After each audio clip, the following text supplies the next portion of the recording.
Hello students, welcome to my nurture. मैं हूं कृष्णा। कैसे हैं आप सब लोग? मस्त, बढ़िया। चलिए स्टार्ट करते हैं कम्युनिटी फार्मेसी एंड मैनेजमेंट का last chapter number 9, community pharmacy management. ठीक है ना। इसके अंदर वैसे देखा जाए तो जितने भी पॉइंट्स हैं, कुछ एक आध छोड़ करके सारे पॉइंट्स डायरेक्ट इनडायरेक्ट हम लोगों ने पहले किसी ना किसी चैप्टर में डिस्कस किए हुए। ठीक है। अब बात घूम फिर के वही आती है कि क्वेश्चन आएगा तो हमें उनके अंदर कौन से पॉइंट्स डालने हैं जिससे कि हमारा स्कोर अच्छा हो, या एमसीक्यू में जब क्वेश्चन आएगा तो कैसे हम उसको क्रॉस करेंगे। ठीक है। टोटल 12 टॉपिक्स हैं इसके अंदर। ठीक है। कुछ टॉपिक लेके चलेंगे। जैसे आज 3 टॉपिक कवर कर रहे हैं। Legal requirement to setup a community pharmacy, क्या क्या कानूनी रिक्वायरमेंट चाहिए होती हैं, साइट सिलेक्शन की क्या रिक्वायरमेंट रहती है, और फार्मेसी डिजाइन और इंटीरियर कैसा होना चाहिए। ठीक है, स्टार्ट करें। चलिए, क्वेश्चन डायरेक्ट आएगा आपके पास। What are the legal requirement to setup a community pharmacy. 3 number या 5 नंबर जो भी आपका क्वेश्चन आए। ठीक है। कहीं पे 4 नंबर का भी आ रहा है किसी स्टेट में, किसी स्टेट में 8 नंबर का भी आ रहा है। एक ही स्टेट में ऐसा आ रहा है, अदरवाइज सभी में 3 नंबर या 5 नंबर में क्वेश्चन आएगा। अब मुद्दा यह है कि फिर वही वाली बात आती है, बच्चा कहता है कि पेज भरना है, पेज नहीं भरना बेटा, पॉइंट्स आपको समझने हैं। जैसा कि हमेशा लाइव क्लास में बताता रहता हूं कि आपको पॉइंट्स समझने हैं। ठीक है। पॉइंट्स में आंसर दोगे।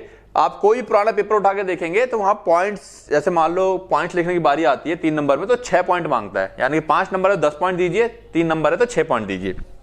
खैर, तो यहां पे हम बात करें तो स्टार्टिंग में आप थोड़ा सा इंट्रो देंगे। क्या रहेगा intro? Setting up community pharmacy in India. यहां पे हम इंडिया के पर्सपेक्टिव में बात करेंगे, ध्यान रखना।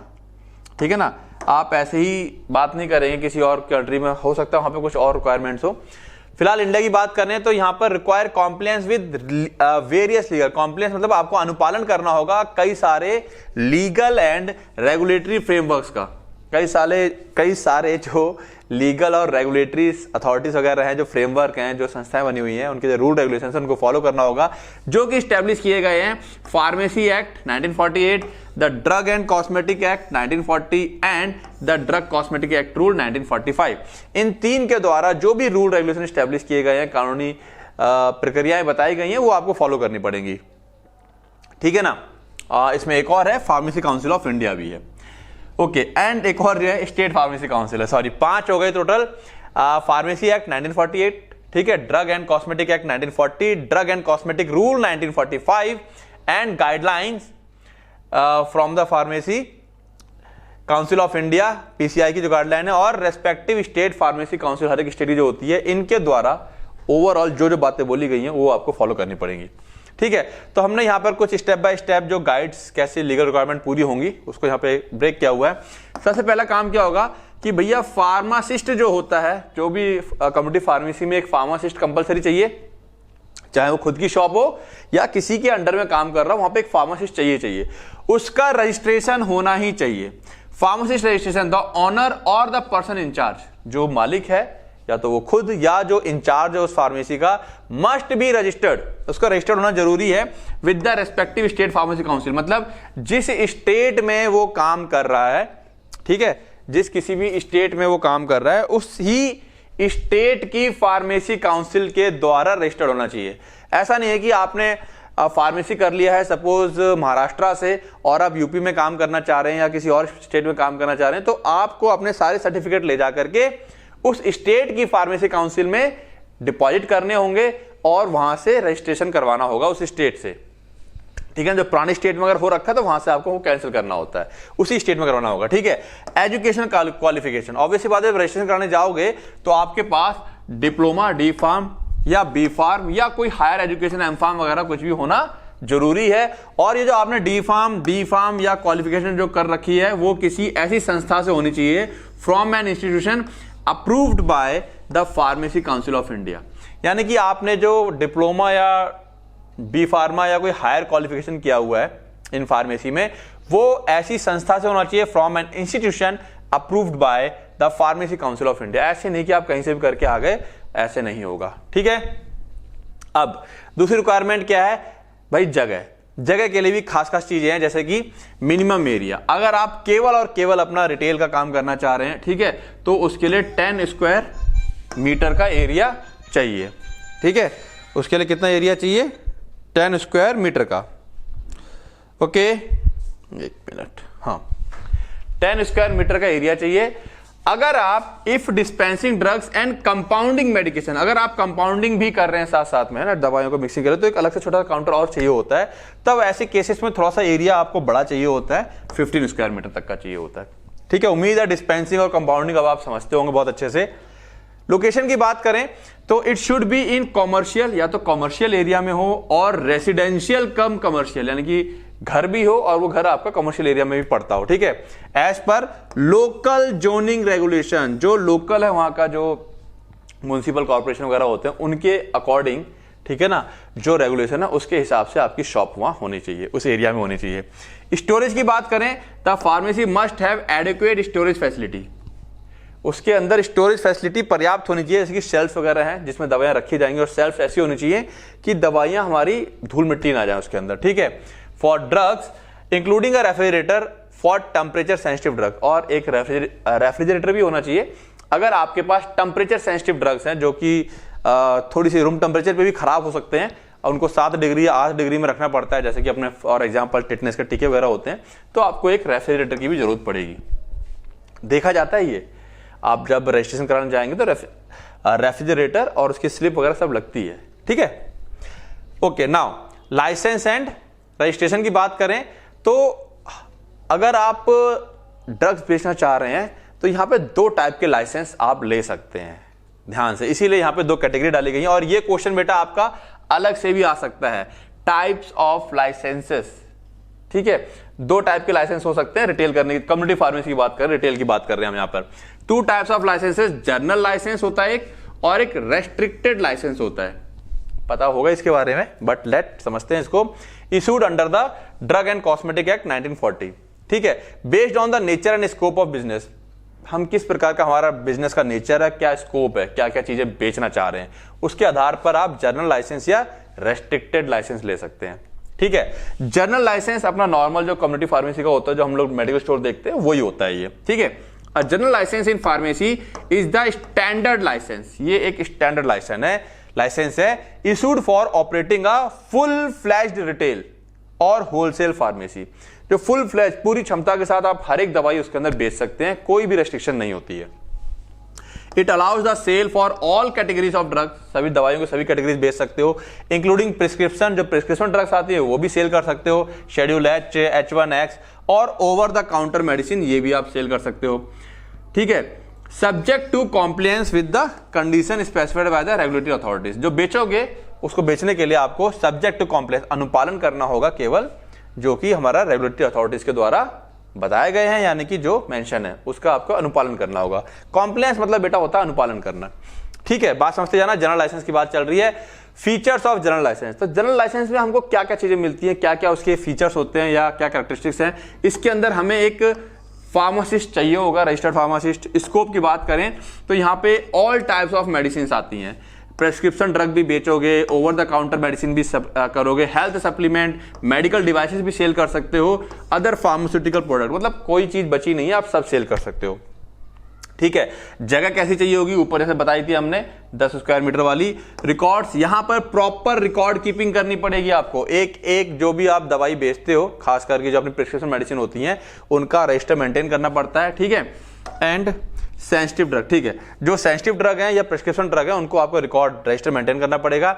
Inspection, yes, the premises are subject to periodic inspection, यहां पर समय समय पर आपका ड्रग इंस्पेक्टर के द्वारा इंस्पेक्शन होता रहेगा। ठीक है, तो ड्रग इंस्पेक्टर या by the state drug control department, इस डिपार्टमेंट की तरफ से ड्रग इंस्पेक्टर ही इंस्पेक्शन करने आता है। ठीक है, वहीं पे अगर हम इसके अपोजिट बात करें, रेस्ट्रिक्टेड लाइसेंस, नाम ही दिख रहा है रेस्ट्रिक्टेड, यानी कि यहां पर कोई चीज का रेस्ट्रिक्शन लगा हुआ है। क्या लगा हुआ? और restricted licence is specialised form of drug licence, एक खास तरह का ड्रग लाइसेंस है, इश्यूड टू इंडिविजुअल, जो किसी को दिया जाता है, that do not have the qualifications, जिसके पास क्वालिफिकेशंस नहीं है, यानी कि वो रजिस्टर्ड फार्मासिस्ट नहीं है, ऑफर रजिस्टर्ड फार्मासिस्ट, यानी कि वो क्वालिफिकेशन नहीं है, but want to sell non prescription drugs, जो नॉन प्रिस्क्रिप्शन ड्रग को बेचना चाहता है। ठीक है, and certain low risk drug, तो इसके अंदर जो भी ड्रग्स की कैटेगरी आती है वो यहां बेच सकते हैं। This licence is typically granted to rural medical practitioner, ये खास करके गांव देहात के इलाकों में दिया जाता है ज्यादातर, और सर्टन रिटेल आउटलेट इन रिमोट और अंडर सर्व्ड एरिया। बहुत दूर दराज के जो एरिया है या जहां पर फैसिलिटीज प्रॉपर प्रोवाइड नहीं हो सकती हैं, तो कुछ ओटीसी दवाइयां जिनका हमको पता ही है, ओटीसी हम लोग पढ़ चुके हैं लास्ट चैप्टर में क्या होती है करके, कि ओटीसी मेडिसिन तो एटलीस्ट उनको प्रोवाइड की जा सके, ठीक है ना। अगर ओटीसी मेडिसिन रखने का अधिकार ही नहीं दोगे बिल्कुल भी, तो जो दूर दराज के एरिया, छोटे मोटे दर्द के लिए, इमरजेंसी के लिए, तो कुछ होगा ही नहीं उनके पास फिर, ठीक है ना। तो under served areas where access to registered pharmacist is limited. बहुत दूर दराज के एरिया होते हैं भाई, आदमी मेडिकल स्टोर नहीं खोलता है क्योंकि वहां पे ज्यादा सेल नहीं होती है, कुछ भी चीजें ऐसी होती हैं तो नहीं होता इस तरीके से, तो वहां पर ये रेस्ट्रिक्टेड लाइसेंस प्रोवाइड करा दिया जाता है। क्या फीचर है इसके, यहाँ पे प्रॉपर फार्मासिस्ट की जरूरत नहीं है। क्या स्कोप है, the sale is restricted, sale restricted है, आप सब नहीं बेच सकते। यहां पर आप केवल और केवल over the counter medicine and certain schedule के ड्रग्स, जो कि बहुत ही लो रिस्क मेडिसिन होती हैं, जो कि बताई गई हैं इस लाइसेंस के अंदर, केवल आप वही सेल कर सकते हो। These drugs are typically non prescription and considered low risk. ये नॉन प्रिस्क्रिप्शन है, डॉक्टर की जरूरत नहीं होती इनको देने के लिए, और लो रिस्क की होती है, जैसे कि कॉमन कोल्ड रेमेडीज, सर्दी खांसी जुकाम बुखार होगा, वाइटामिन और मिनरल्स है ना, कई बार कमजोरी लगती है, एंटीसेप्टिक्स हैं कुछ, some basic first aid supplies होती हैं, जैसे अपना बीटाडीन वगैरह हो गया, ये सब चीजें। तो ये सब चीजें एटलीस्ट प्रोवाइड हो, ठीक है, ऐसे एरियाज में जहां पर 10, 15, 20 किलोमीटर आदमी को दूर चल के जाना पड़ेगा शहर में, तो वहां पर ये लाइसेंस प्रोवाइड किए जाते हैं। प्रीमाइसिस की बात करें तो प्रीमाइसिस की यहाँ पे कोई एज इट इज खास रिक्वायरमेंट नहीं है, while there is still requirement for proper storage की रिक्वायरमेंट तो है। द रेस्ट्रिक्शन ऑन इंफ्रास्ट्रक्चर जो अंदर का एरिया वगैरह है and space are less stringent, उतना सख्त नहीं है, ठीक है, सख्ती नहीं है एरिया वगैरह में, स्पेस में कितना क्या होना चाहिए, लेकिन हाँ स्टोरेज आपको करना पड़ेगा। ये नहीं कि आपने दवाइयां ऐसे धूप में रखी हुई है, ये काम नहीं चलेगा, ठीक है, कंपेयर टू जनरल लाइसेंस। तो जनरल लाइसेंस के मुकाबले में स्टोरेज तो करो, बट एरिया स्पेस के लिए इतना कोई बहुत ज्यादा सख्ती नहीं है। रिकॉर्ड कीपिंग यहाँ पे उसकी भी इतनी ज्यादा सख्ती नहीं है। Record keeping requirement are less stringent, उसकी भी इतनी ज्यादा सख्ती नहीं कि आप जो चीज बेच रहे हो उसका रिकॉर्ड पूरा मेंटेन ही करो, ठीक है। As the sale prescription drug is not permitted under the restricted licence. क्यों जरूरी नहीं है, क्योंकि यहाँ पर as the sale of prescription drug तो सेल हो नहीं रही है, तो रिकॉर्ड कीपिंग की जरूरत नहीं है। और रूरल फोकस, गांव देहात को फोकस किया गया है। This licence is commonly issued in rural areas, खास करके जो रूरल एरियाज हैं, गांव देहात का दूर दराज के एरिया हैं, जहां तक मेडिकल फैसिलिटी का पहुंचना थोड़ा सा टाइम लग सकता है, ठीक है। और places where the full range of pharmacy service may not be feasible, और ऐसे एरिया जहां पे पूरी फार्मेसी सर्विस अवेलेबल नहीं हो सकती है, ठीक है, वहां पर ये रेस्ट्रिक्टेड लाइसेंस होता है। तो बेटा टाइप्स ऑफ लाइसेंस में जर्नल और रेस्ट्रिक्टेड लाइसेंस का एक अलग से भी आपका क्वेश्चन आ सकता है, तो इसको ध्यान से रखेंगे। यहां पर मैंने इसको क्या कर दिया है, अलग से टेबुलेट भी कर दिया है, तो यहाँ पे डिफरेंस पढ़ लेंगे, वही सारी चीजें हैं, ठीक है। फार्मासिस्ट का requirement, scope, premises, record keeping, application, location क्या होनी चाहिए, इंस्पेक्शन वगैरह जरूरत है या नहीं है, ठीक है, इसको आप ऐसा टेबुलेट कर लेंगे। क्वेश्चन आएगा तो डायरेक्ट टेबल बना देंगे, खेल खत्म, पूरा फुल मार्क्स मिल जाएगा, ठीक है। अब ये टेबल की आपको अगर लिख रहे हैं तो टेबल अगर आपने ऊपर वाले पॉइंट पर लिख दिए हैं, लुक देखो, अगर आपने जर्नल और रेस्ट्रिक्टेड लाइसेंस वाले पॉइंट लिख दिए हैं तो फिर आपको ये टेबल बनाने की जरूरत नहीं है, या फिर आप वो पॉइंट ना लिख करके सीधा ये टेबल बना दीजिए जब एग्जाम में क्वेश्चन आएगा तो, ठीक है। उसके बाद डिफरेंट फॉर्म्स, ये फॉर्म्स आप यहां पर केवल 2 याद रखेंगे, एक रिटेल लाइसेंस के लिए, एक होलसेल के लिए, ठीक है, और रेस्ट्रिक्टेड वाला भी है, खैर 3 है यहाँ पे, होलसेल की भी इतनी जरूरत नहीं है, रिटेल और रेस्ट्रिक्टेड का आप याद रखेंगे। बाकी मैंने यहाँ दे दिए हैं क्योंकि ये फॉर्म्स जो है इंपॉर्टेंट है, आपका एमसीक्यू में बन के आ सकता है कि भाई शेड्यूल एक्स के लिए क्या है, drug for specified in schedule x, retail के लिए कौन सा फॉर्म चाहिए होता है, तो ये फॉर्म किस फॉर्म में आपको फिल करते हो, कौन से फॉर्म भर के देते हो। For grant of licence of form number application to be submitted, application जैसे कि रिटेल है तो फॉर्म नंबर 19 में आप एप्लीकेशन भर के देते हो, और फॉर्म नंबर 20 और 21 में आपको लाइसेंस मिलता है। तो ये फॉर्म नंबर इंपॉर्टेंट है, ये आप लोग याद कर लेंगे, एमसीक्यू में बिल्कुल पूछा जाएगा, ठीक है। ये जो 3 बता दिए मैंने, इसमें ये सबसे ज्यादा इंपॉर्टेंट रहेगा, ओके, याद कर लेंगे। ये है कि किस फॉर्म में अप्लाई करते हो, और ये है किस फॉर्म में आपको लाइसेंस मिलता है, ठीक है। जिन लोगों का मेडिकल शॉप है वो लोग इस चीज को बहुत अच्छे से समझ रहे होंगे। चलिए आगे आते हैं, ठीक है। तो ये वाला पॉइंट डाल सकते हैं डिफरेंट फॉर्म्स, लेकिन अगर आप नॉर्मल क्वेश्चन लिख रहे हो तो फॉर्म्स में केवल आप रिटेल वाला डाल सकते हो। इसका जो एप्लीकेशन है यहाँ पे फॉर्म वाला एक लाइन डाल दोगे, केवल रिटेल वाला, ठीक है, जब आप क्वेश्चन लिख रहे हो। जरूर नहीं का पूरा चार्ट बनाए, ठीक है, क्योंकि यहाँ पे हम लोग कम्युनिटी फार्मेसी की बात कर रहे हैं, तो आप केवल रिटेल और स्टेटेड लाइसेंस का ये 2 पॉइंट वाले 2 फॉर्म डाल देंगे, ठीक है। तो क्वेश्चन आसान हो जाएगा। समझना है बेटा, हमको जो हमेशा बोलता था फर्स्ट ईयर में, बहुत बोला मैंने, रकी का फकीर नहीं बनना है, चीजों को थोड़ा दिमाग से अप्लाई करना है, समझ लो फिर लिखो अपने मन से, कोई दिक्कत नहीं है। अब यहां पर एप्लीकेशन की प्रोसेस दे दी गई है, application process for drug licence, list of document for new retail drug. अगर न्यू रिटेल ड्रग लेना है आपको, फॉर्म नंबर 2021 वाला, तो क्या क्या चीजों की जरूरत पड़ेगी, ठीक है। तो प्रोप्राइटर प्लस रजिस्टर्ड फार्मासिस्ट, अगर आप किसी के अंडर में काम कर रहे हो, अगर खुद का ही हो तो केवल रजिस्टर्ड फार्मासिस्ट चाहिए होगा, आप खुद ही प्रोप्राइटर और खुद ही फार्मासिस्ट भी हो सकते हो, ठीक है। तो ये एक लिस्ट तैयार कर लोगे। फॉर्म नंबर 19, 3000 रुपए का चालान है, एक एफिडेविट देना पड़ेगा ऑफ प्रोप्राइटर का, मालिक अगर कोई मालिक कोई और है, 20 रुपए के स्टैम्प पेपर पर। एजुकेशन सर्टिफिकेट कॉपीज देनी पड़ेंगी प्रोप्राइटर की भी, जो उसने खुद, प्रोप्राइटर मतलब जो मालिक है, ठीक है, जो उसने सेल्फ अटेस्ट कर रखी होंगी। Self attested copy of identity proof of proprietor, proprietor जो मालिक है उसका डोमिसाइल ड्राइविंग लाइसेंस या कुछ भी है, उसकी एक कॉपी लगेगी आइडेंटिटी प्रूफ की। Affidavit of registered pharmacist, registered pharmacist से भी सेम एफिडेविट लगेगा। एजुकेशनल सर्टिफिकेट लगेंगे रजिस्टर्ड फार्मासिस्ट के, उसकी भी एक आइडेंटिटी प्रूफ लगेगा। Blueprint of plan layout of proposed area, जो एरिया है उसका एक ब्लूप्रिंट रखता है, उसकी एक कॉपी बनती है, जिसे कहते हैं नक्शा तैयार बनता है। नक्शा होता है कि ये दुकान है, इसका फ्रंट यहां पर है, वो प्रूफ होता है कि ये दुकान जब आपने ली थी तो इसका मुंह रोड की तरफ है कि किधर है, वो एक प्रूफ होता है उसका, ठीक है ना। इलेक्ट्रिसिटी बिल का लगता है कि उस एरिया के इलेक्ट्रिसिटी बिल की भी कॉपी लगती है, ठीक है। Sorry, copy of refrigerator bill, मैंने बताया था ना रेफ्रिजरेटर इंपॉर्टेंट होता है, तो उसकी भी बिल की कॉपी लगती है। रेंट एग्रीमेंट अगर है तो, खुद की दुकान है तो कोई दिक्कत ही नहीं है। Ownership document of the premises including the copy of tax receipt of proposed area, उस जगह का जो मालिक है उसकी एक कॉपी लगेगी, ठीक है। Tax receipt of proposed area, अगर उस एरिया को टैक्स वगैरह दे रहा है तो। कवरिंग लेटर लगता है एक, और 5-5 फोटो लगती हैं सबकी, ठीक है। तो ये आप इस तरह से याद कर लेंगे। इवन अगर आप कहीं पे शॉप खोलने जा रहे हैं तो आपको हेल्प भी करेगा ये सब चीजें लगती हैं। अब होलसेल के लिए वैसे यहाँ पे जरूरी नहीं है, क्योंकि हम लोग कम्युनिटी फार्मेसी की बात कर रहे हैं, लेकिन कई बार क्या होता है कम्युनिटी फार्मेसी के साथ साथ होलसेल का भी काम किया जाता है, तो इसीलिए यहाँ पे होलसेल कवर किया गया, और कुछ नहीं है। यहाँ पे रजिस्टर्ड फार्मासिस्ट की जरूरत नहीं होती, यहाँ पर केवल कंपिटेंट पर्सन, एक पढ़ा लिखा इंसान चाहिए होता है, ठीक है। सारी चीजें सेम रहेंगी। फॉर्म 19 3000 का ये एफिडेविट प्रोप्राइटर का लगेगा, एजुकेशन सर्टिफिकेट लगेंगे, सेल्फ अटेस्टेड कॉपी लगेगी, एफिडेविट कंपिटेंट पर्सन जो काम करेगा वहां पर, एजुकेशन सर्टिफिकेट कॉपी लग जाएगी, सारी चीजें सेम है यहाँ पर, ठीक है। एक्सपीरियंस, क्योंकि यहाँ पे एक्सपीरियंस चाहिए होता है होलसेल वाला, तो एक्सपीरियंस सर्टिफिकेट लगता है। देन ब्लूप्रिंट प्रपोज एरिया का लगेगा, इलेक्ट्रिसिटी बिल, रेफ्रिजरेटर बिल, ठीक है, rent agreement, ownership document, covering letter, 5-5 photo, और ये सारा कुछ क्या रहेगा, एक grey scale black and white में स्कैन करके उसकी एक पीडीएफ फॉर्मेट कर ली जाएगी, और वो अपडेट होती है इन सब की, ठीक है। इसके अलावा ये सारे डॉक्यूमेंट चाहिए होंगे आपको। लीगल रिक्वायरमेंट में आ गया अपना जीएसटी रजिस्ट्रेशन दिखाना पड़ेगा, ठीक है, जीएसटी करवाना पड़ेगा ताकि टैक्स वगैरह सारी चीज प्रॉपर होती रहे। कुछ दूसरे लाइसेंस, ये तो हो गया दुकान के लिए, लेकिन कुछ दूसरे लाइसेंस भी हमको यहाँ पे जरूरी होते हैं कई बार, जैसे कि शॉप एंड एस्टेब्लिशमेंट लाइसेंस। ये क्या चीज है?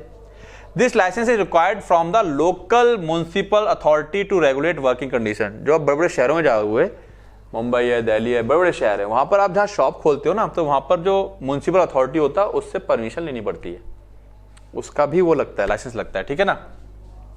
This licence is required from the local municipal authority to regulate the working condition. आप उनसे लाइसेंस ले रहे हो कि हम यहाँ पे मेडिकल शॉप खोलने जा रहे हैं, वो लाइसेंस की कॉपी भी यहाँ पे आपको सबमिट करनी पड़ेगी, ठीक है। To ensure fair treatment of employees, ये खास करके इसलिए होता है कि भाई जो आपके अंडर में लोग काम करेंगे, आप उनको सही सलामत तनख्वाह देंगे, उनसे व्यवहार सही करेंगे। फसाई लाइसेंस, ठीक है, पढ़ चुके हैं हम लोग ये, इसको किसमें पढ़ा था, लॉ एंड एथिक्स में पढ़ा था। If the pharmacy plans to sell nutraceuticals, अगर न्यूट्रास्यूटिकल बेच रहे हो, हेल्थ सप्लीमेंट बेच रहे हो, और फूड आइटम्स, कुछ खाने का सामान भी बेच रहे हो, तो फिर आपको फसाई लाइसेंस भी चाहिए होगा, ठीक है। अब डिपेंड करता है, अगर नहीं बेच रहे हो तो नहीं चाहिए होगा, ओके। देन इसके बाद रिकॉर्ड कीपिंग एंड कॉम्प्लायंस, ये बात आती है कि लाइसेंस जब मिल जाएगा तो आपको ये चीज करनी पड़ेगी। ये वाली बात होगी हमको लाइसेंस लेते समय, लाइसेंस लेने के बाद आपको रिकॉर्ड कीपिंग और कॉम्प्लायंस, रिकॉर्ड कीप करने पड़ेंगे, यानी कि सारे रिकॉर्ड रखने पड़ेंगे और अनुपालन करना पड़ेगा। The pharmacy must maintain detailed record, एक एक चीज का रिकॉर्ड रखना होगा। ड्रग कहां से खरीदी गई है, सेल क्या है, स्टॉक कितना रहा है, स्पेशली शेड्यूल एच, H1 और H ड्रग, इन 3 कैटेगरी के तो आपको रखने ही रखने हैं, ठीक है।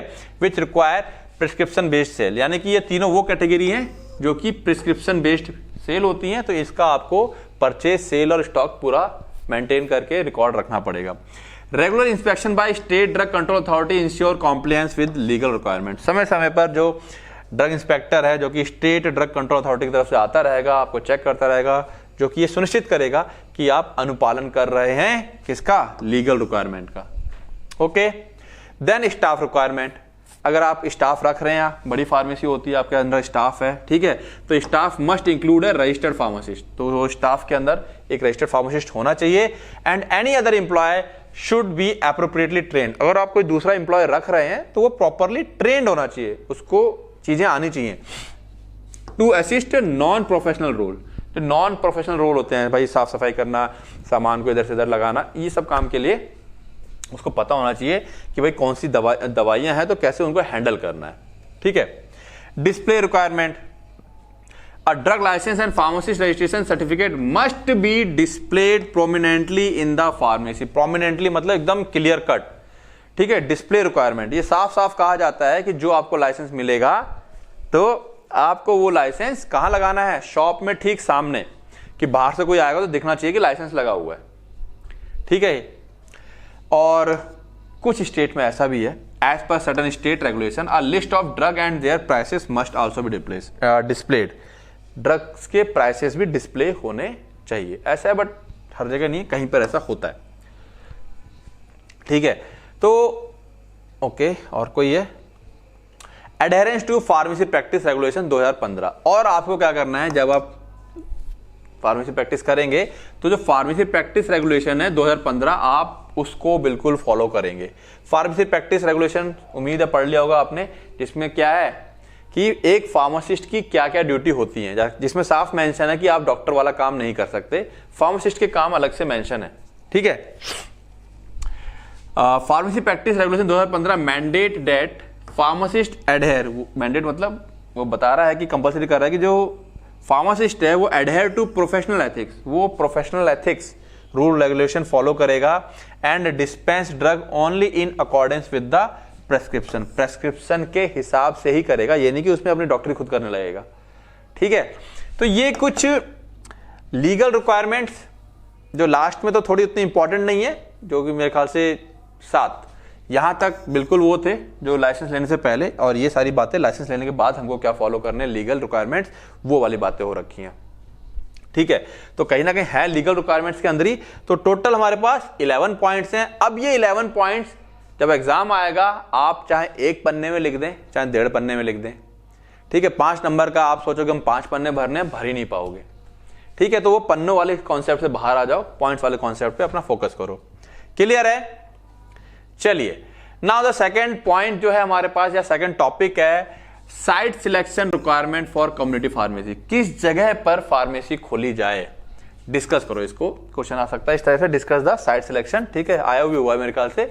तो बहुत ही कॉमन चीजें हैं इसके अंदर, ठीक है। लास्ट में इसकी समरी दिखा दूंगा मैं आप लोगों को। और मैं हमेशा कहता हूं पढ़ने का तरीका क्या रहेगा, आप जो बच्चे लोग लाइव क्लास में हमेशा बताया मैंने कि ये नहीं कि आपने उठाया नोट्स और पढ़ना चालू कर दिया। सबसे पहला काम आपका क्या होगा कि आप जो भी क्वेश्चन है उसके क्वेश्चन लिख करके क्या करना है, जितने भी पॉइंट्स बनते हैं 1 2 3 करके, ठीक है। यानी कि pharmacist registration, premises requirement, licence and registration, ये पहले पॉइंट लिखेंगे और वो 11 पॉइंट क्या है हमें देने हैं, वो पॉइंट पहले दिमाग में सेट कीजिए। उसके अंदर क्या लिखना वो तो हो सकता है कि एक बार को आप खुद से बना के लिख ले जाएं, लेकिन ये 11 पॉइंट जो है ना, ये बच्चे याद नहीं कर पाते हैं और यहां दिक्कत आती है। तो ये पॉइंट्स आपको याद करने हैं। उसके अंदर का कंटेंट तो एक बार को आप लिख सकते हो खुद से, ठीक है ना, वो बाद में। तो सबसे पहले आपको मेन हेडिंग्स क्या देनी है वो याद करने हैं। क्लियर है बातें? चलिए आगे आते हैं। तो ये भी बड़ा सिंपल है, ये भी आपको पता ही है almost. Site selection for community pharmacy is a crucial step. Obviously बात है, ये बहुत ही ज्यादा क्रूशियल मतलब निर्णायक स्टेप होता है जो कि आपके प्रॉफिट को अफेक्ट करेगा।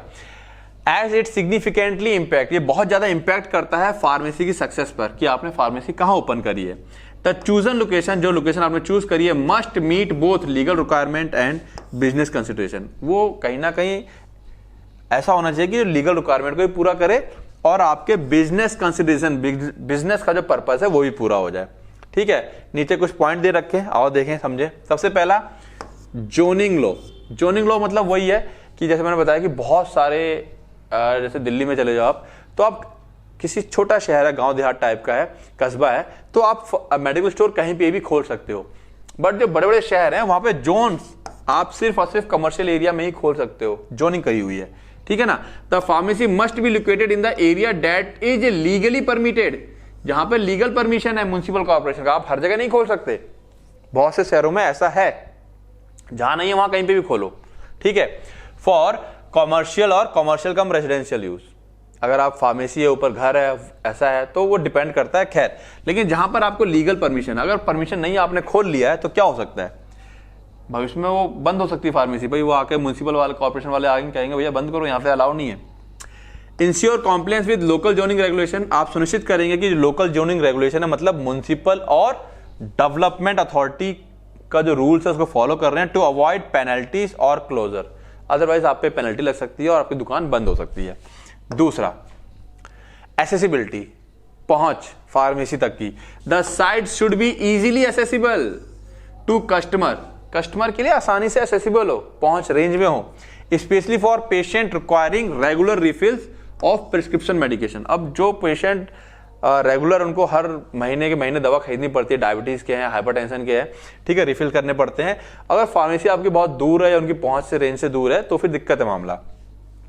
Compliance with disability access regulation, ठीक है, तो आप अनुपालन करेंगे डिसेबिलिटी एसेस, जो लोग डिसेबल हैं, व्हील चेयर वगैरह पे हैं, ठीक है, चल फिर नहीं पाते हैं, ठीक है, वो वाला रेगुलेशन ही फॉलो करेंगे। शुड बी इंश्योर्ड, आप सुनिश्चित करेंगे, allowing people with disabilities to access the pharmacy without difficulty. आप ये सुनिश्चित करेंगे कि जो लोग डिसेबल्ड हैं, अपंग हैं, अपाहिज हैं, ठीक है ना, जिनको अब हम दिव्यांग बोलते हैं, तो वो इजीली आपकी शॉप तक पहुंच सके। चढ़ाई है या जीना है तो एक फैसिलिटी होनी चाहिए।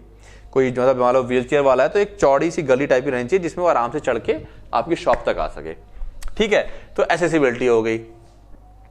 कस्टमर्स ऐसे रेंज में होने चाहिए कि जो आसपास के घर हैं, जहां पे बस्ती है, वहां के कस्टमर इजीली आपके पास एसेसिबल हो, और अगर कोई डिसेबल्ड पर्सन है तो वो इजीली आपकी शॉप तक पहुंच सके। Then proximity to health care facility, ये सबको पता है, आप हॉस्पिटल, नर्सिंग होम के पास में खोलेंगे तो ज्यादा फायदा रहेगा। Proximity to hospital, clinics and doctors office is advantage, ये एडवांटेज रहेगा आपके पास एक। As patient may visit the pharmacy after consultation, doctor से कंसल्टेशन करेंगे और बगल में दुकान है, वहीं से आके ले लेंगे मेडिसिन, तो आपको फायदा रहेगा। However in certain areas laws में restrict pharmacy from being located too close to the hospital, especially if government owned, ये भी एक समस्या है। कई सारे एरियाज में रेस्ट्रिक्शन है कि आप फार्मेसी नहीं खोलेंगे, खास करके कहां पर, अगर कोई गवर्नमेंट हॉस्पिटल वगैरह है तो उसके आसपास फार्मेसी खोलना अलाउड नहीं करते हैं। क्यों? क्योंकि वो है ना कि मतलब तालमेल होता है करके डॉक्टर्स लोगों का, वो दवाइयां ऐसी लिखते हैं जो वहां नहीं मिलती हैं, फिर वो बाहर आके खरीदता है, ये सब चीजें होती हैं करके। So local guideline should be checked, आपको ये चीज चेक कर लेनी है कि पता चला आपने हॉस्पिटल के बगल में एक शॉप थी, आपने वहां जाकर के खोल ली फार्मेसी, बाद में आपको बंद करनी पड़ रही है। ठीक है, तो proximity to health care facility, hospital के पास खोलना भी है, प्राइवेट है तो, गवर्नमेंट हॉस्पिटल के पास खोलना है कि नहीं खोलना है, वहां के रूल रेगुलेशन आप चेक करेंगे। फिर आप देखेंगे फुट ट्रैफिक, कि आप जहां पर फार्मेसी खोल रहे हैं वहां पे कितने पेशेंट्स आने की संभावना है।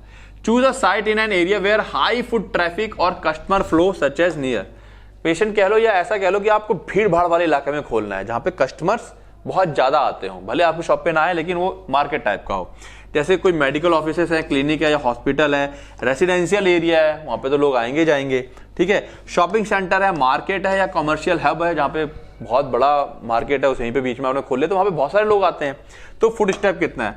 Pharmacies near public transport station, bus stop है, रेलवे स्टेशन है, वहां पे बहुत सारे लोग आते जाते रहते हैं। ठीक है, busy streets generally see more walk in customer, ठीक है ना, तो कह रहा है कि जो ट्रांसपोर्ट है, स्टेशन है, बस स्टॉप है, कमर्शियल हब है, ये वो एरिया है जहां पर ज्यादा वॉक इन कस्टमर मतलब कस्टमर चलते फिरते आते रहते हैं, तो जब दुकान सामने दिखती है कुछ ना कुछ दिमाग में क्लिक कर जाता है, अरे यार ये बोला गया था, ये बोला गया था, ये ले लेता हूं मैं, ठीक है। या फिर आदमी के फोन कर लेगा, अच्छा मैं यहाँ पे आया, यहाँ मेडिकल स्टोर भी है, कुछ चाहिए तो नहीं। तो ये इससे क्या है, जब ज्यादा फुट ट्रैफिक मतलब ज्यादा लोग आसपास से गुजरते हैं तो सेल भी कहीं ना कहीं ज्यादा होती है, कुछ ना कुछ किसको याद आता है तो आदमी परचेस करता है। और आजकल क्या चीज परचेस की जा रही है, OTC। Now target demographic, assess the demographic need of the community. जब धीरे धीरे आप एक तरह से कह सकते हो या फिर पहले ही आप समझो कि वो जो एरिया है वहां पे डेमोग्राफिक कैसे लोग रह रहे हैं, ठीक है। For example area with large population of elderly residents. आपने देखा कि यार यहाँ पे जो कॉलोनी है ना, यहाँ पे सबके बच्चे तो सब बड़े बड़े होके चले गए हैं, बूढ़े लोग मोर देन 40-50 की एज के ज्यादा वाले लोग ज्यादा रह रहे हैं। एक आपने एक आइडिया लगा लिया ये, ठीक है। एल्डरली रेजिडेंट्स में require more chronic disease medication. अब आपको एक आइडिया हो गया कि यार अगर यहाँ पे ज्यादातर लोग कौन है 40-50 के ऊपर वाले हैं, तो क्रोनिक मेडिसिन जैसे डायबिटीज है, एंटी हाइपरटेंशन, ये ज्यादा सेल होने की संभावना रहेगी। तो आपको एक आइडिया लग गया। नियर एजुकेशनल इंस्टीट्यूशन और कॉर्पोरेट ऑफिस, ठीक है। अब जब जहां पर कोई संस्था है एजुकेशनल यानी कि बच्चे ज्यादा होंगे, कॉर्पोरेट ऑफिस यंग लोग ज्यादा होंगे, you may see a demand for wellness product. अब आप कैसे रखोगे प्रोडक्ट, वेलनेस वाले जो खूबसूरती है या आपको फिट रखते हो, over the counter drugs and health supplements, यहां ज्यादा बिकने की संभावना रहेगी। तो ये टारगेट डेमोग्राफिक, आपको ये चीज बेटा माइनर करती है। आप लोग बहुत लोग नहीं जानते होंगे, जो लोग इस चीज को जज कर लेते हैं उनकी सेल अच्छी खासी होती है ये, ठीक है। आपको अपने एरिया के आसपास का एरिया जज करना है कि किस प्रकार के लोग हैं। नाउ कंपटीशन भी देखना आपको। इवैल्यूएट एग्जिस्टिंग फार्मेसी, आपको ये भी देखना कि ऐसा तो नहीं आप जहां खोलने जा रहे हैं ऑलरेडी 15 फार्मेसी खुली हुई है वहां पर, तो मामला गड़बड़ है। फिर आप ऐसी जगह खोलो जहां 2-4 ही हो, कम हो फार्मेसी, ठीक है।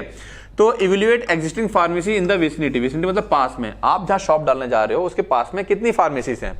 Being too close to an established pharmacy, कोई एक बहुत ही एस्टैब्लिश फार्मेसी थी उसके पास में जाके खोल लिया आपने, तो कस्टमर आपके पास जल्दी नहीं आएगा, ठीक है ना। Okay, consider area with less competition but still with substantial customer base. आपको ऐसा एरिया चूज करना है जहां पे कंपटीशन कम हो but still with substantial customer base, customer base अभी भी बहुत ज्यादा हो वहां पर, ठीक है। Such as under served rural और सब अर्बन एरिया। तो यहाँ पे एग्जांपल दिया हुआ है, अंडर सर्व्ड रूरल मतलब गांव देहात थोड़ा सा एरिया हो सकता है जहां पे अभी तक फार्मेसी नहीं पहुंची है, ठीक है। या सब अर्बन एक तरह कस्बा टाइप का हो सकता है, ठीक है। विजिबिलिटी एंड साइनेज, आपकी फार्मेसी चमकनी चाहिए, दूर से दिखनी चाहिए फार्मेसी है, और साइनेज मतलब वही लोगो वगैरह आपका जो होर्डिंग वगैरह है वो होनी चाहिए। The pharmacy should be located in visible location. आप पता चला जा रहे हैं रास्ते में आपकी शॉप दिख ही नहीं रही है, निकल जाते हैं चमक में नहीं आती, तो फिर मजा नहीं आएगा, सेल नहीं होगी अच्छी, ठीक है। Where signage can be clearly seen from distance, जो साइनेज है आपका होर्डिंग है या बोर्ड है फार्मेसी का, दूर से दिख जाना चाहिए कि हाँ भाई वहां पे फार्मेसी है। इसका एक बहुत अच्छा उदाहरण दें आपको, अगर आप पेट्रोल भराने जाते हैं तो जितने भी पेट्रोल पंप वाले होते हैं उनका बड़ा एक ऊंचा सा वो लगा होता है, पेट्रोलियम करके, हिंदुस्तान पेट्रोलियम, भारत पेट्रोलियम करके, दूर से दिख जाता है कि यार वो वहां पे पेट्रोल पंप है ना, इतना ऊंचा लगाते हैं वो लोग। तो यहाँ पे इतना ऊंचा नहीं लगाना, बट ऐसा होना चाहिए कि चमके दूर से, ठीक है। कॉर्नर शॉप और location with good road visibility, आपका कॉर्नर शॉप हो तो बहुत अच्छी बात है। Location with good road visibility can attract more customer, है ना, रोड पे जाते ही आपकी विजिबल हो जाए, जैसे कस्टमर बाहर निकलता है तो आपकी शॉप दिखनी चाहिए। द साइनेज, साइनेज मतलब वही लोगो होर्डिंग जो भी लगवा रहे हैं आप, शुड मीट लोकल रेगुलेशन। जो भी आप लोग बिलबोर्ड लगवा रहे हैं, होर्डिंग लगवा रहे हैं अपने शॉप पर, वो रेगुलेशंस के अंदर होना चाहिए। कैसे, and be large enough to be easily noticeable by passers by, और इतना बड़ा होना चाहिए कि जो पास से गुजरने वाले लोग हैं वो नोटिस कर सके। लोकल रेगुलेशन ऐसा होता है कि साइन बोर्ड में कुछ चीजें होती है, रेस्ट्रिक्शंस होते हैं, आप बहुत सारी चीजें नहीं मेंशन कर सकते हैं। जैसे कि मान लो आप उसमें लिखते हैं कि पेट रोग इसकी दवाइयां यहाँ मिलती हैं, ऐसा आप कुछ चीज मेंशन नहीं करेंगे, आप केवल फार्मेसी लिखेंगे, ठीक है। देन पार्किंग फैसिलिटी, ऑब्वियसली बात है, कस्टमर मान लो 50 कस्टमर या 20 कस्टमर एक साथ आ गया, पार्किंग नहीं है तो मामला गड़बड़ है। तो availability of sufficient parking space. अब देखो मैंने क्या बेटा, अगर आप हेडिंग भी याद करते हैं, ठीक है, तो इसमें आप एक एक लाइन में, मैंने 2-2 लाइनें बताई हैं, 3-3 लाइनें बताई हैं, आप एक एक लाइन में इसको डिफाइन, तीनों लाइनों को कंबाइन करके एक लाइन बना सकते हैं, ठीक है। तो वो आपके लिए लिखना काफी आसान हो जाएगा। Parking facility, availability of sufficient parking space is essential particularly in urban areas, तो पार्किंग स्पेस होना चाहिए।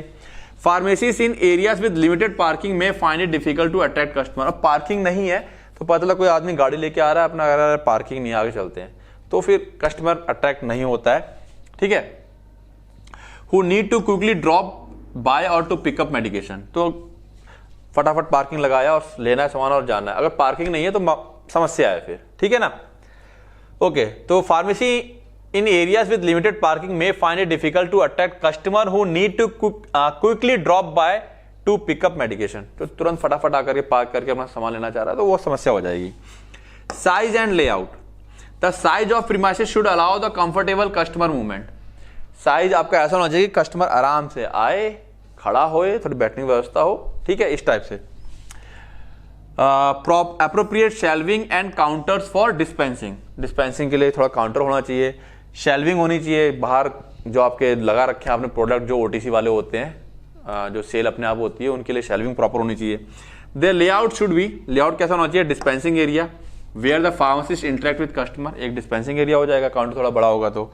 स्टोरेज एरिया फॉर मेडिसिन जो कि अंदर की तरफ रहता है, और waiting area if there are frequent customer or long consultation, अगर कस्टमर भीड़ ज्यादा है तो भाई एक वेटिंग एरिया होना चाहिए जहां पे आदमी बैठे, मान लो 6-7 कस्टमर खड़े हैं तो 6-7 आके बैठ गए हैं वहां पर, ये हटते जाएंगे वहां से आते जाएंगे। देन सेफ्टी सिक्योरिटी में आप लाइन डाल सकते हैं, the site should safe area with low crime rates, जगह ऐसी होनी चाहिए जहां पर क्राइम ज्यादा नहीं है, ठीक है। Pharmacies often store high value items, कई बार फार्मेसी के अंदर काफी कीमती दवाइयां होती हैं, 3-3, 4-4 हजार की दवाइयां होती हैं, 10-10 हजार की मेडिसिन होती हैं, ठीक है, और कंट्रोल्ड सब्सटेंस होते हैं, नार्कोटिक्स वगैरह। तो सिक्योरिटी फीचर्स सच एज, तो आपको सीसीटीवी या अलार्म सिस्टम या secure storage for sensitive medication, अंदर लॉक वाला सिस्टम रहता है, प्रॉपर लॉकिंग और सिक्योरिंग द प्रीमाइसेस, जगह में प्रॉपर लॉक वगैरह होना चाहिए, ठीक है। आफ्टर आवर्स, आफ्टर आवर मतलब जब आप शॉप को बंद करते हैं, तो ये सब चीजें आप मेंशन करेंगे कि ये सब चीजें होनी चाहिए सेफ्टी और सिक्योरिटी के लिए, ठीक है। अब कुछ लोग जैसे कहते हैं ना कि दवाइयां कौन चुरा के ले जाएगा, दवाइयां महंगी होती हैं कई बार, और साथ साथ में सबसे बड़ी समस्या इसकी है नारकोटिक्स की, नशा करने वाली दवाइयों की, तो ये सेफ्टी और सिक्योरिटी सिस्टम होना चाहिए आपका, ठीक है। नेक्स्ट अगर हम बात करें, अच्छा, some high risk medication may need additional security as per regulatory guideline, ठीक है ना। जो हाई रिस्क मेडिकेशन है जैसे कि H1 और X वाली, उनको एडिशनल सिक्योरिटी चाहिए होती है, तो ये पॉइंट जैसे यहाँ पे 3-3 अलग कर दिए मैंने, तो इसी पॉइंट में आप पॉइंट को मिक्स करके अंदर ये मेंशन कर सकते हैं, ठीक है। Then rent and overhead cost, आपको ये भी देखना है कि ऐसा तो नहीं है कि किराया बहुत ज्यादा दे रहे हैं आप, किसी एक ऐसी एरिया में चले गए हैं, सेल भी नहीं उतनी, मतलब सेल होगी नहीं होगी और किराया ऑलरेडी बहुत ज्यादा है, तो rent and overhead cost, evaluate the rental and property cost, जिस प्रॉपर्टी आप ले रहे हैं या जो किराया दे रहे हैं उसको आप इवैल्यूएट कीजिए कॉस्ट क्या है, in the area to ensure they are affordable and within your budget, वो अफोर्डेबल हो और आपका बजट के अंदर हो, क्योंकि शुरुआत में सेल एकदम से नहीं होती है, ठीक है। हाई रेंट एरिया, अगर बहुत ज्यादा एरिया दे रहे हो, can eat up your margin, तो जो आप प्रॉफिट कमाओगे वो आपका चला जाएगा उसके अंदर, ठीक है। पर्टिकुलरली इन फुट ट्रैफिक और सेल्स वॉल्यूम और लो, ठीक है ना। वो कह रहा है कि अगर आपका फुट ट्रैफिक कम है, सेल वॉल्यूम कम है, तो हाई रेंट जो आपका मार्जिन आ रहा है यानी कि प्रॉफिट आ रहा है वो रेंट में चला जाएगा, ठीक है। Compare overhead cost such as electricity, overhead cost के अंदर क्या क्या आता है, इलेक्ट्रिसिटी बिल आ गया, पानी का बिल आ गया, security with the expected revenues, ठीक है ना। तो ओवरहेड कॉस्ट में क्या आ गया, electricity, water and security with the expected revenue, तो सिक्योरिटी जैसे कि मान लो आप गार्ड वगैरह रखे हुए हो, तो जो एक्सपेक्टेड रेवेन्यू है आप सोच लो कि अच्छा ठीक है मैं महीने का 40,000 कमाऊंगा, 50,000 कमाऊंगा, बिल आ गया इतना, 5,000 का ये इतना आ गया, तो ये सब चीज देखते हुए आपको देखना है कि कहां पर जगह लेनी है, ठीक है। फ्यूचर ग्रोथ पोटेंशियल, भविष्य में चलो मान लो आपने यहाँ शॉप लिए तो आपको लगना चाहिए कि हाँ भविष्य में यहाँ पर और घर मकान बनेंगे, लोग आएंगे, आने वाले 4-5 साल में भीड़ बढ़ेगी, ऐसा एक स्कोप होना चाहिए, that is future growth and potential, ऐसी जगह आपको चूज करनी है। Choose a site in area that shows potential for future growth, जहां पर फ्यूचर ग्रोथ की क्षमता हो, ठीक है, वो एरिया चूज करेंगे।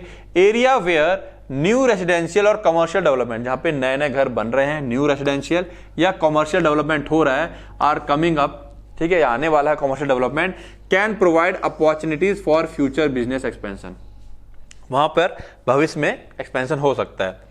देन परमिट्स एंड लाइसेंसिंग, तो बहुत सारे पॉइंट्स हैं, ठीक है, देखते जाओ अभी। तो बेटा फिर ध्यान रखेंगे, मैंने जैसा भी कहा था कि पॉइंट आपको याद रखने हैं ना, कि पॉइंट आपको मेरे को पढ़ाते पढ़ाते लग रहा था, आपको सुनते सुनते भी लग रहा होगा कि यार ये सारे पॉइंट तो हम जानते हैं, पता है आपको, बट पॉइंट कौन से लिखने, यही लिखने हैं, ये चीज नहीं पता है। तो permit and licensing, ensure that you can obtain all necessary permits and licences for chosen location. आप ये सुनिश्चित करें जो लोकेशन आप चूज कर रहे हैं वहां के लिए सारे के सारे परमिट और लाइसेंस आपको मिल जाएं। ठीक है, check with the local state drug control department for any zoning restriction. आप ये भी चेक कर लें वहां पर कोई जोनिंग रेस्ट्रिक्शन तो नहीं है, ये पॉइंट कहीं ना कहीं ऊपर कवर हो गया एक तरह से, या लोकेशन स्पेसिफिक रेगुलेशन तो नहीं है कि यहां पर चीजें होनी चाहिए कि नहीं होनी चाहिए। ठीक है, the pharmacy should comply with fire safety regulation. आजकल ये बहुत इंपॉर्टेंस हो गया, आग लग जाएगी तो कैसे क्या करोगे। ठीक है, and should have emergency exit. वहां पर एक इमरजेंसी एग्जिट भी होना चाहिए कि फ्रंट के अलावा दूसरी जगह से भी निकल सके। एंड फायर एक्सटिंग्विशर भी इंस्टॉल होने चाहिए एज पर लोकल लॉज। तो म्युनिसिपल कॉर्पोरेशन के लॉज हैं उसके हिसाब से एक फायर सेफ्टी रेगुलेशन का पूरी व्यवस्था होनी चाहिए। Electricity and backup power, light चली जाए तो बैकअप पावर होना चाहिए। ठीक है, the site should have a reliable supply of electricity. ठीक है, जो जगह आप चूज करेंगे वहां पे बिजली आनी चाहिए प्रॉपर। ठीक है, specially for the operation of refrigeration, क्योंकि वहां पे फ्रिज चलेगा, आपका फ्रिज ठंडा हो गया तो उसके अंदर की मेडिसिन खराब हो जाएंगी। ठीक है, या फिर जो हम स्टोर कर रहे हैं दवाइयां जो कि टेम्परेचर सेंसिटिव मेडिसिन है। ठीक है, लाइट चली जाएगी, गर्मी हो जाएगी फार्मेसी के अंदर तो अगेन दिक्कत आ जाएगी। Consider installing backup power. तो पहली चीज देखनी है कि वहां पर बिजली प्रॉपर आती हो, और अगर कटती भी है घंटे 2 घंटे के लिए तो आपको बैकअप पावर सोर्स को क्या करना है, मैनेज करके रखना है, जैसे कि जनरेटर हो सकता है या इन्वर्टर हो सकता है। ठीक है, to ensure medicine are stored properly during power outages, यानी कि जब पावर नहीं आ रही है तो बिजली प्रॉपर आपकी बनी रहे। वाटर सप्लाई और सैनिटेशन का भी व्यवस्था होनी चाहिए, लेकिन ये सब जगह जरूरी नहीं है। ये क्यों जरूरी है? Adequate water supply and proper sanitation facilities are essential for maintaining hygiene in the pharmacy. झाड़ू पोछा है, साफ सफाई है, कुछ और चीजें हैं, और खास करके particularly if compounding of medicine is involve. Compounding, दवाइयां पीस के या कुछ बनाते हो तो दवाई की अगर फैलती भी है, छलकती भी है, तो ऐसी जगह पर आपको हाथ भी धुलने होते हैं कंपाउंडिंग करने के बाद, तो वाटर और सप्लाई सैनिटेशन होना चाहिए। ठीक है, the location should also have appropriate waste disposal system. वहां पर वेस्ट को डिस्पोज करने का सिस्टम भी होना चाहिए। खोखे वगैरह है, कोई फट गया है, दवाई खराब हो गई है, फैल गई है, या जो भी है, ठीक है ना, जो भी हो रहा है वहां पर दवाइयों के साथ, जो दवाइयां वेस्ट में जा रही हैं उसको डिस्पोज करने का भी the location should have appropriate waste disposal system भी होना चाहिए for pharmaceutical waste as required by regulation. जैसा कि रूल रेगुलेशन में कहा गया है उसके हिसाब से वेस्ट डिस्पोजल सिस्टम भी आपको वहां पे मेंटेन करना है। फिर इंटरनेट कनेक्टिविटी को भी आपको देखना है। क्यों? क्योंकि आजकल सारा काम प्रिस्क्रिप्शन से लेकर के सेल, परचेज, स्टॉक का सारा कुछ क्या है, ऑनलाइन चल रहा है। Ensure the site has stable internet connectivity as modern pharmacies है ऑफन यूज ई प्रिस्क्रिप्शन, है ना। जो मॉडर्न फार्मेसीज है आजकल क्या हो रहा है, ई प्रिस्क्रिप्शन हो रहा है। ऑनलाइन कस्टमर ऑर्डर्स और टेलीमेडिसिन, ऑनलाइन ऑर्डर हो रहे हैं, टेलीमेडिसिन है ना, ऑनलाइन दवाइयों का वो किया जा रहा है, टेलीमेडिसिन इंटीग्रेशन। ठीक है, यानी कहीं ना कहीं ऑनलाइन ऑर्डर किए जा रहे हैं और सप्लाई की जा रही है। Internet connectivity is also useful for inventory management and point of sale system. तो आपको इन्वेंट्री मैनेजमेंट करना है, सेल परचेस करना है, तो उसके लिए ऑनलाइन जो सॉफ्टवेयर वगैरह आ रहे हैं, कनेक्ट रहते हैं, ठीक है, वो कहीं ना कहीं आपको हेल्प करेंगे। तो इंटरनेट कनेक्टिविटी भी आपके लिए होनी चाहिए वहां पर। ठीक है, ओके, तो ये हमारे पास यहाँ पे 15 और 16 पॉइंट हैं, इसमें आप इनको याद करेंगे। इसकी एक समरी दे दी मैंने, जैसे मैंने बताया था कि आप पहले थोड़ा सा ऐसे पॉइंट याद करेंगे। ये समरी है, ये याद नहीं करना है, इसको बना के आपको लिख लेना है। ठीक है, जैसे कि suitable site for opening pharmacy, clinic के पास होना चाहिए, क्लिनिक के पास में होना चाहिए, उससे अटैच होना चाहिए, हॉस्पिटल के पास होना चाहिए, बिजी मार्केट में होना चाहिए। ग्रोइंग सिटी, कोई सिटी कहीं बाहर एरिया में एक सिटी बन रही है, वहां पे आप खोल सकते हैं ताकि बाद में आपकी वहां सेल अच्छी हो जाएगी। Close by the railway station, bus station. तो ये पॉइंट पहले आप ऐसे मेंशन करेंगे, फिर इसके अंदर चीजों को एक्सप्लेन करेंगे जैसे कि मैंने कर रखा है। ठीक है ना, क्या क्या फैक्टर अफेक्ट करते हैं सिलेक्शन में, पार्किंग है कि नहीं है, आसपास कोई फिजिशियन है कि नहीं है, कोई हॉस्पिटल है कि नहीं है, कस्टमर के टाइप कौन से हैं, ड्रग स्टोर आपके आसपास कितने हैं, शॉपिंग सेंटर है कि नहीं, वेजिटेबल मार्केट डेवलपिंग एरिया है या नहीं है, ठीक है, फ्लो ऑफ ट्रैफिक कैसा है, ये सारी चीजें आपको क्या करेंगी, अफेक्ट करेंगे कि आपको कौन सी जगह चुननी है। तो साइट सिलेक्शन बहुत ही कॉमन सा क्वेश्चन था, सारे पॉइंट आपको पता थे, बट पॉइंट है कौन से और लिखने क्या है, वो पॉइंट यहां मैंने आपको प्रोवाइड करवा दिए हैं। तो ये टोटल 16 पॉइंट दिए हैं। ये जैसे लास्ट का वाटर सप्लाई, ये इतना इंपॉर्टेंट नहीं है, ये इतना इंपॉर्टेंट नहीं है, ठीक है, ये इंपॉर्टेंट है। तो जो चीजें इंपॉर्टेंट है ये इतना इंपॉर्टेंट नहीं है। तो जो स्टार्टिंग के थे वो बहुत ज्यादा इंपॉर्टेंट थे, बाद में ये कुछ चीजें एक्स्ट्रा आप ऐड कर सकते हैं, क्योंकि है ये भी इंपॉर्टेंट है, लेस इंपॉर्टेंट है, क्योंकि हर जगह ये चीजें की जरूरत पड़ती नहीं है।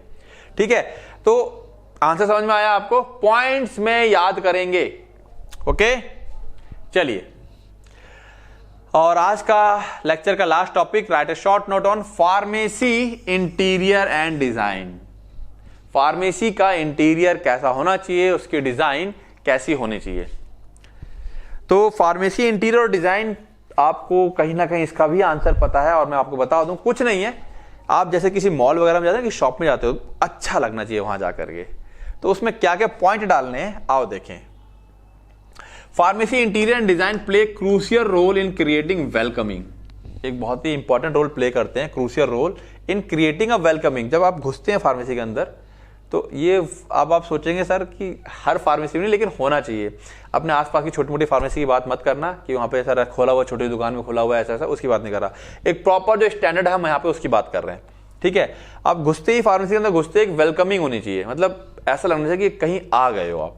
ठीक है, functional welcoming, functional and efficient space for both customer and staff. उसका इंटीरियर डिजाइन ऐसा होना चाहिए जो क्रिएट करे वेलकमिंग, कि आपका वहां पे स्वागत है, फंक्शनल हो, काम वहां पे अच्छे से हो सके, एफिशिएंट स्पेस हो, बोथ कस्टमर के लिए भी और स्टाफ के लिए भी जगह प्रॉपर होनी चाहिए।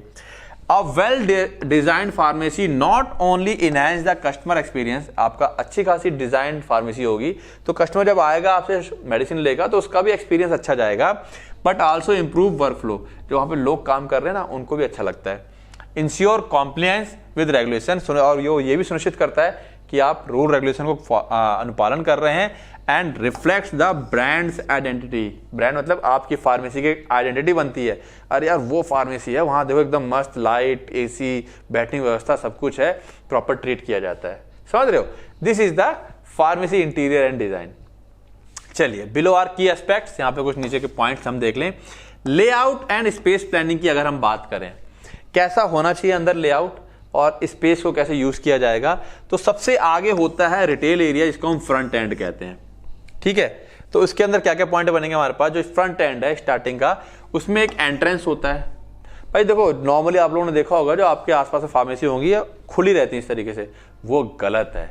पता है, जो ड्रग इंस्पेक्टर आता है ना, वो आप लोग कहते हो ड्रग इंस्पेक्टर आता है, वो ऐसे दुकान पे जाएगा ना, ऐसे करके हाथ लगाएगा, गंदगी दिख गई, गए आप। गंदगी नहीं होनी चाहिए। ठीक है, तो जो एक्चुअल में फार्मेसी होती है, वो आगे फार्मेसी की शॉप के आगे शीशे से बंद होना चाहिए, जिससे कि धूल मिट्टी अंदर ना आ जाए।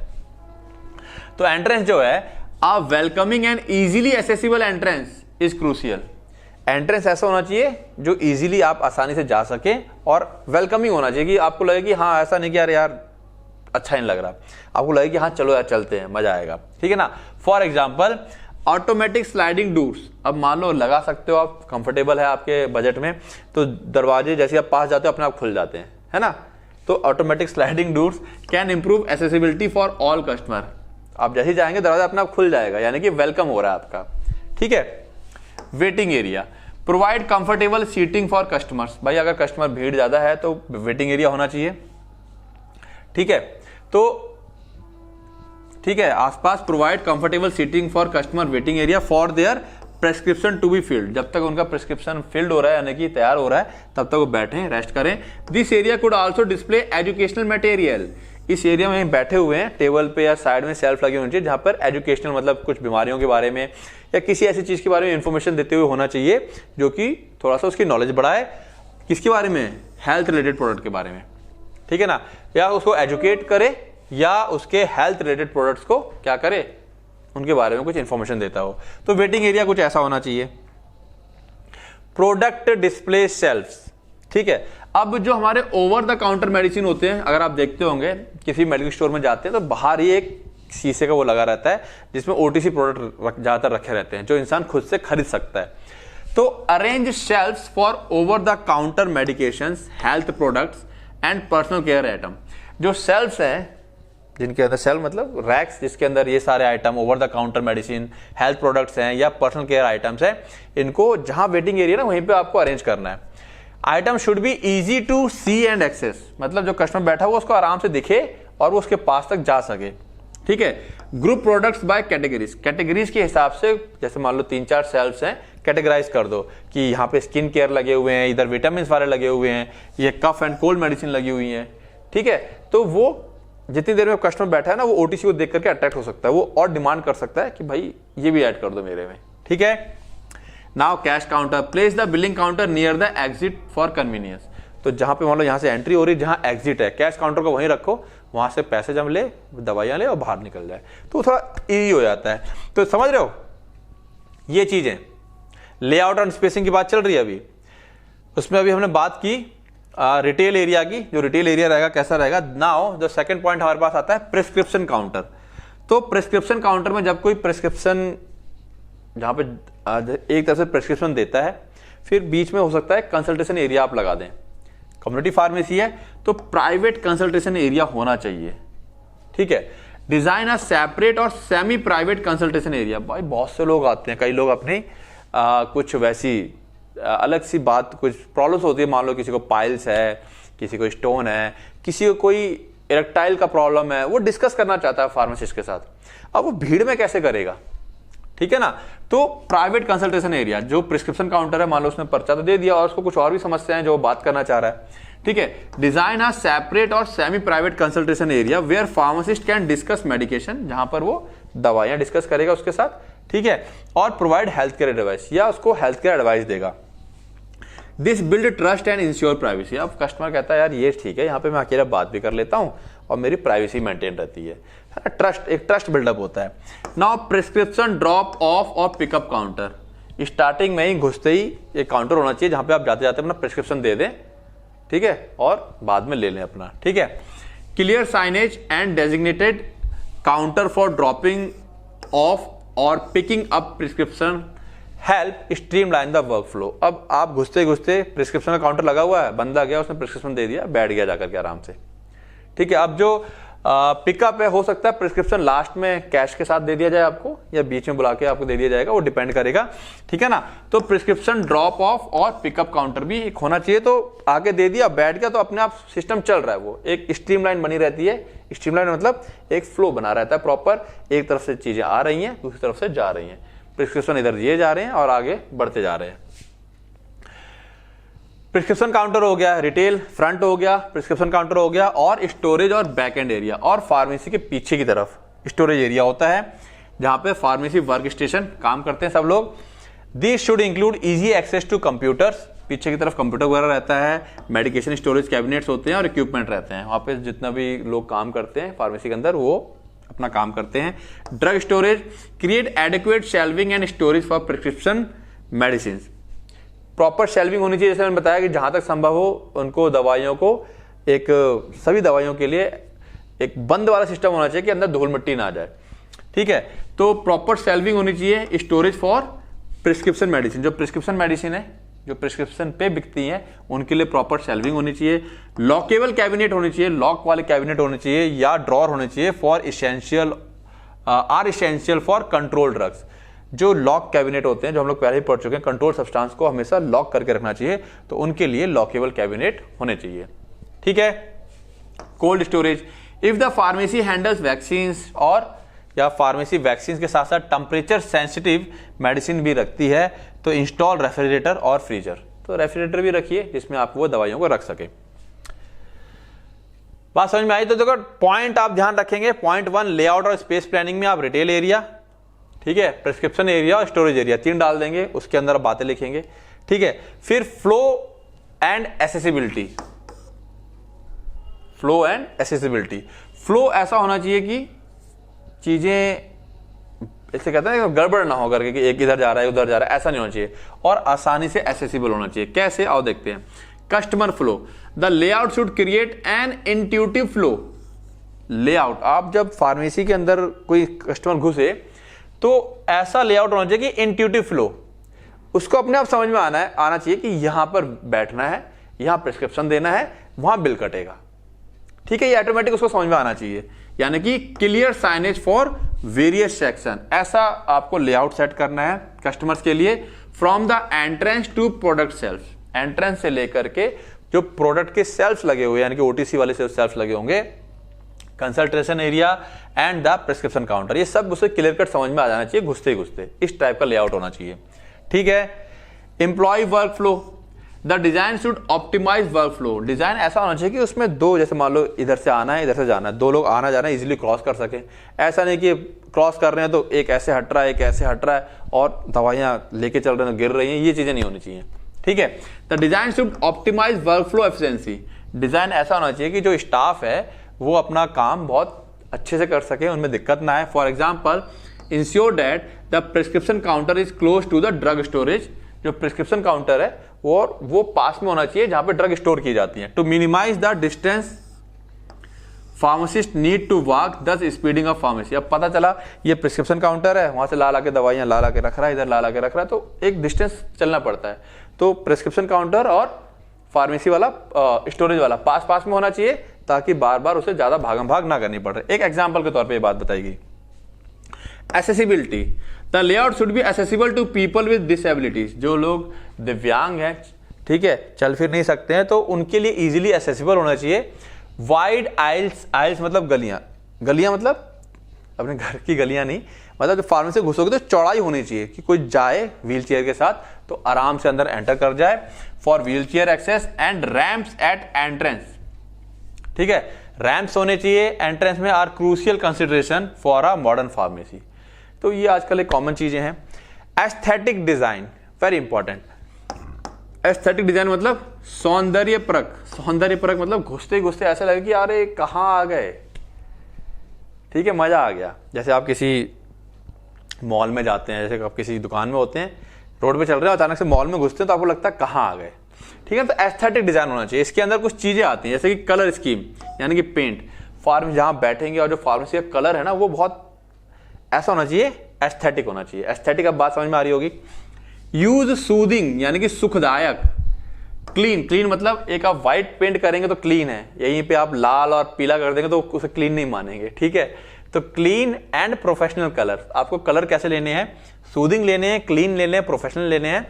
लाइक कौन कौन से, व्हाइट ले सकते हो, लाइट ब्लू ले सकते हो, soft green, to create calming atmosphere, कि घुसते आपको लगे कि हाँ शांति है यहाँ, ठीक है, दिमाग को शांत करने वाला। Bright and clean colours give a sense of hygiene and trust. अच्छा, व्हाइट होता है और एकदम से क्या था, क्लीन कलर्स जो होते हैं, ब्राइट और क्लीन कलर, वो आपको लगता है कि यार साफ सफाई बहुत है यहाँ पर, ऐसा फील आता है, ठीक है। Branding, incorporate the pharmacies branding through signage, logos and colour scheme. आप जो अपना फार्मेसी की ब्रांडिंग कर रहे हैं, मतलब लोगो वगैरह लगा रहे हैं या होर्डिंग लगा रहे हो, वो उसमें प्रॉपर लोगो और कलर रहना चाहिए। कलर स्कीम जो रहनी चाहिए वो कैसी रहनी चाहिए, ऐसी रहनी चाहिए कि जो आप ही की फार्मेसी को रिप्रेजेंट करे। और एक चीज, consistent use of fonts and brand colour reinforces trust and recognition.